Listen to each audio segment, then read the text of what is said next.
خوشی بھی ہوئی اور یہ احساس ہوا کہ مدرسہ فیضان حسین ایک ماڈل ہے جس کو سامنے رکھنا چاہیے۔ ایسا نہیں ہے کہ یہ ایک ماڈل ہے تو ہمارے وہ علماء کرام جنہوں نے اپنے مدرسے آباد کر رکھے اور جہاں وہ دینی تعلیمات سے لوگوں کو بہرامند کر رہے ہیں، وہ کارنامے انجام نہیں دے رہے ہیں۔ یقیناً ایک مصرع ربا رنگ میں کہا گیا کہ جو ذرہ جس جگہ ہے وہیں آفتاب ہے۔ میں تو یقین کی پوری توانائی کے ساتھ کہتا ہوں کہ جو ذرہ جس جگہ ہے وہیں آفتاب ہے۔ میں تو ایک جملے کا اور اضافہ کرنا چاہوں گا کہ آپ نے مجاہدہ کتاب میں پڑھا ہے، مگر اگر واقعی آپ جو کتاب میں پڑھا ہے اس کو آپ اگر اپنی نگاہوں سے دیکھنا چاہیں تو یہ مجاہدین کی جماعت 20,000 25,000 50,000 میں گھر چلانا آپ کا مشکل ہوتا ہے۔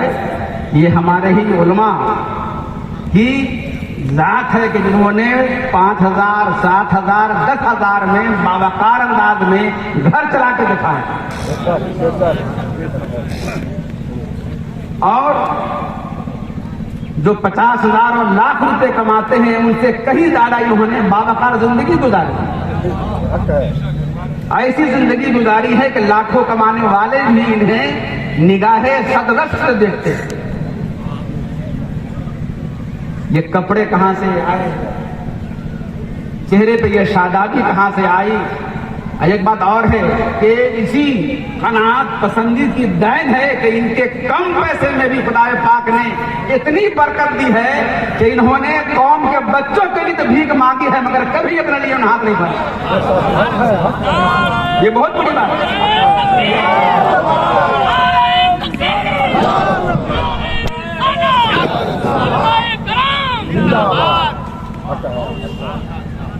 آپ 7 دینا گوارا نہیں کریں گے۔ اگر حضرت مولانا ابو الفضل صاحب کہیں، دیگر علاقے کے علماء کرام اپنے مدرسے کے لیے کہیں کہ چلیے ذرا ساتھ میں ہمارے کسی صاحب سے ملاقات کرنی ہے، آپ کے ماتھے پہ پسینہ ہے، مجھے شرم دامنگیر ہوتی۔ ہزاروں کام آپ ایسے کر لیں جہاں واقعی شرم آنی چاہیے، وہاں پسینہ سوکھ جاتا ہے، لیکن دین کے کاموں کے لیے جہاں آپ کے ماتھے پہ پسینے آتے ہیں وہاں یہ صرف پسینے نہیں، اپنا خون تک گوارا بہانا کر لیتے، خون تک بہانا گوارا کر لیتے۔ ان کے لیے، قوم کے ان بچوں کے لیے جن کے سروں پہ آج آپ نے دستار ہند یہ اپنے لیے نہیں قوم کے لیے جیتے ہیں، اور جو واقعی قوم کے لیے جیتا ہے خدا پاک اسے باعزت زندگی دیتا ہے، باوقار زندگی دیتا ہے۔ جو لوگ بلند و بالا عمارت میں رہتے ہیں وہ انہی حضرات سے کہتے ہیں کہ حضرت ہم نے لاکھ روپے تعمیر کر کے مکان کو بنا لیا مگر اب آپ کی ضرورت ہے قدم رکھ دے، قدم وہ آپ سے رکھا۔ یہ مذہب سے وابستگی کی علامت ہے۔ دنیا میں جو جتنا مذہب سے وابستہ ہوگا اتنی ہی اس کی قدر متعین ہوگی۔ تھوڑا سا اور آگے بڑھ کے آپ سوچیں گے تو واقعی جتنی جنگیں ہوئی ہیں، جن جنگوں کا نقشہ آپ کی نگاہوں کے سامنے، جو جنگیں آپ نے دیکھی، خواہ وہ فلسطین کے حوالے سے ہو، عراق کے حوالے سے ہو، شام کے حوالے سے ہو، مصر کے حوالے سے ہو، کبھی غور کیا ہے آپ نے؟ یہ اتنی جنگیں جو ہوئی ہیں یہ 25-30 سال کے اندر اس کا میدان مسلم ملک کے علاوہ کہیں اور نہیں رہا۔ یہ لمحہ فکریہ پوری دنیا میں اگر 25-30 سال کے اندر جنگ ہوئی ہے تو یہ ساری جنگ مسلم علاقے میں ہوئی، اور یہ بھی حقیقت ہے کہ مسلمان اور مسلمان کے درمیان کم ہوئی ہے، یہ مسلمان اور عیسائی کے درمیان ہی ہوئی ہے، خواہ عیسائی منظر پہ ہوں یا عیسائی پس منظر میں۔ اس کا مطلب یہ ہے کہ یہ جو جنگیں ہوئی ہیں اس جنگ کا پس منظر بھی مذہب رہا، مذہب کی جنگ رہی۔ اس لیے دبے دبے لفظوں میں بش کی زبان سے کبھی نکل گیا تھا کہ یہ صلیبی جنگ۔ آپ کے ذہنوں میں شاید وہ عبارت موجود ہو کہ یہ صلیبی جنگ۔ یہ صلیبی جنگ کیا ہے؟ صلیبی جنگ مطلب عیسائی کی جنگ۔ اس کو صلیبی اس لیے کہتے ہیں کہ اس کا تعلق بھی ان کے مذہب سے جڑا ہوا۔